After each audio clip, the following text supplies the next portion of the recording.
All right, let's get one thing straight. I, Frank, am not your average Brooklyn Bulldog. You might think I'm just another scrappy city dog, happy to chase pigeons, bark at mailmen, and leave little messages all over the block. But let me tell you, I have a secret side, one that even Henry, my beloved human, has just begun to appreciate. You see, I'm a forest dog. Yes, that's right. A forest-loving, tree-smelling, dirt-digging, squirrel-watching forest dog. And it's in the forest where I find my greatest joy. Let me set the scene. My human, Henry, is what they call a career man.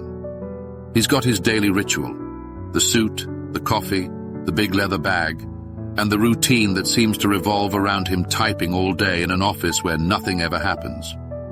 Don't get me wrong, I love Henry, especially when he scratches that spot behind my ears that only he seems to know about. But sometimes, a bulldog needs more than city life, and I crave the wild, a place where I can let my stubby little legs carry me across roots, through bushes, and over mossy rocks. Now here's the thing about Henry. He's what I call indoorsy. He claims he's not, but I've seen him try to put on hiking boots. It's an ordeal. But bless his heart, once a week, he humors me with a trip to the forest. I make sure to remind him bright and early every Saturday by nudging his face with my wet nose until he finally gives in. His groans, his sleepy mumbling. It's the symphony of victory for a dog who's ready for an adventure. The car ride is a thrill. There's nothing like sticking my head out the window, feeling the wind mess up my jowls. Henry, naturally, is worried I'll jump out, so he keeps one hand on my harness and one on the wheel. Safety first, he says. I let him think he's in control, but we both know who's in charge here. As we get closer to the forest, my whole body starts to vibrate with excitement. My nose is already picking up scents, pine, wet earth, and the faint smell of squirrels. Squirrels!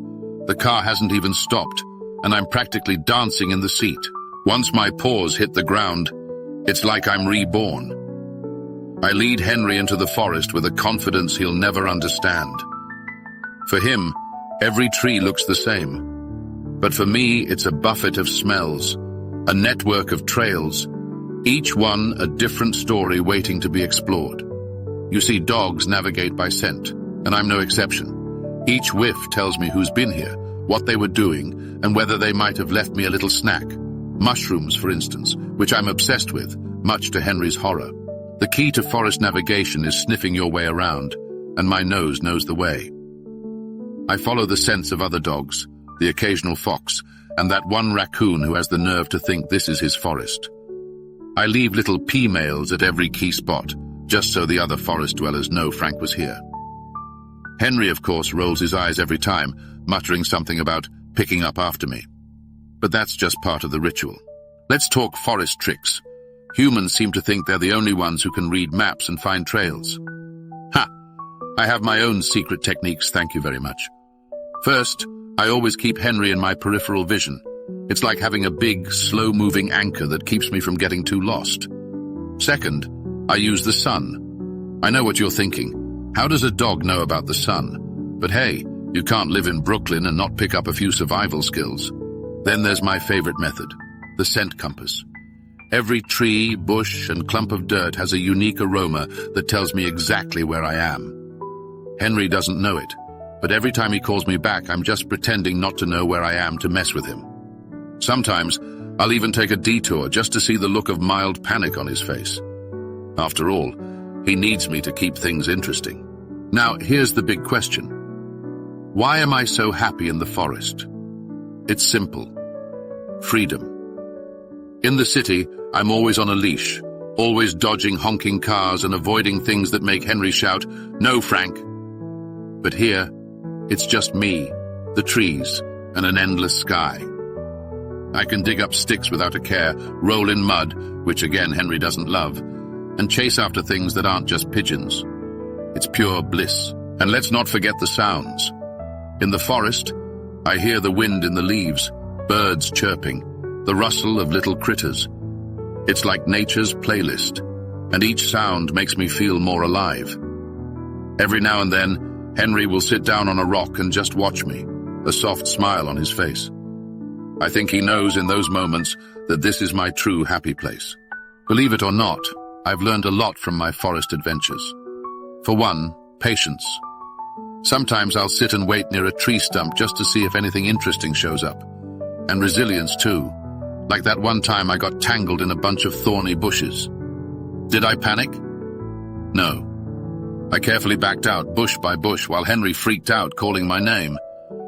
This is what I mean about him needing me. And let's talk about bravery. Once, I came face to face with a raccoon. Henry shrieked, but I stood my ground. Sure, the raccoon might have looked at me with a bit too much sass, but I held my head high. No raccoon was going to intimidate Frank, the brave. It's moments like these that remind me why I need the forest. It's a place where I can be more than just Henry's bulldog. Out here, I'm a hero. When it's time to go, I feel a little pang of sadness, like leaving behind an old friend. The car ride home is quieter. I usually curl up, tired but happy, and rest my head on Henry's leg. He pats me absent-mindedly, probably thinking about his office job and Monday meetings, but I know he gets it, even if he doesn't say it out loud. And back in Brooklyn, as we walk up the stairs to our apartment, I leave one last P-mail on the corner, a little reminder of my day in the wild. Henry sighs, but he smiles too. We're back to the city grind, but in my dreams that night, I'm back in the forest, navigating my way with my nose and living the wildlife. After all, a dog needs a little adventure. Even when we're back in the city, I carry a piece of the forest with me. Sure, I'll spend my weekdays lounging around the apartment, catching Henry's dropped crumbs and barking at the delivery guy. But in my mind, I'm still that fearless explorer, ruler of the trees and guardian of the trail. I sometimes dream of the forest, the earthy smell of the ground, and the thrill of darting after critters. I wake up wagging my tail, my paws twitching as if I'm still running through those sun-dappled paths. You wouldn't know it just by looking at me, but I've got a wild heart. My neighbors, especially Mrs. Jensen down the hall, think I'm just some chunky bulldog who's too lazy to move. Well, joke's on them. They don't know about my double life as the king of the pines. When Henry talks to people about me, he just says, "Frank's a bit of an adventurer." But it's not just a bit. I'm practically a legend. Frank, the brave. Frank, the swift. Don't laugh. I can be fast when I need to. Frank, the wilderness warrior. Top tips for navigating the wild. Tip 1, the zigzag tactic. You see, the forest isn't about straight lines. The best smells are never in a straight line. So I like to zigzag my way along the trails, making sure to sniff every leaf, every clump of moss, and every suspicious-looking patch of dirt.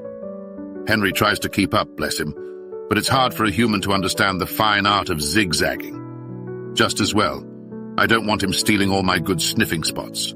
Tip 2, the look-back check. While I love to lead, I always do the occasional look back to make sure Henry is still there. It's my version of checking in, and it's mostly to reassure him. He thinks he's watching over me.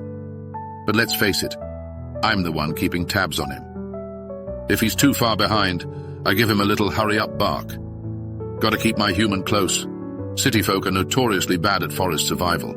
Tip 3, the surprise detour. Nothing spices up a forest walk like a good random detour. If I find a side trail, I'm taking it. Henry doesn't always appreciate this, but I'm doing him a favor. Why stick to one boring path when there are hidden trails just waiting to be sniffed? It's about the adventure, Henry. Get with the program. At the end of the day, the forest is more than just a place to sniff around. It's a part of who I am. Out there, I'm more than just a bulldog with a slobbery face and a wrinkly nose. I'm an explorer, a trailblazer, a friend to the trees and the critters, even that sassy raccoon. The forest is where I find freedom, where I can let go of the rules of the city and just be me. When Henry and I finally make it back to Brooklyn after a day in the forest, I feel content. He's exhausted, probably thinking about a long bath and a takeout dinner, but I'm happy. I curl up on my bed, paws muddy and heart full, and I dream of the forest until the next adventure.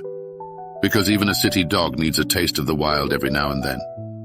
And with Henry by my side, well, there's nowhere we can't go. So if you ever see me, Frank the Bulldog, trotting through the streets of Brooklyn with a confident little swagger, now you know why.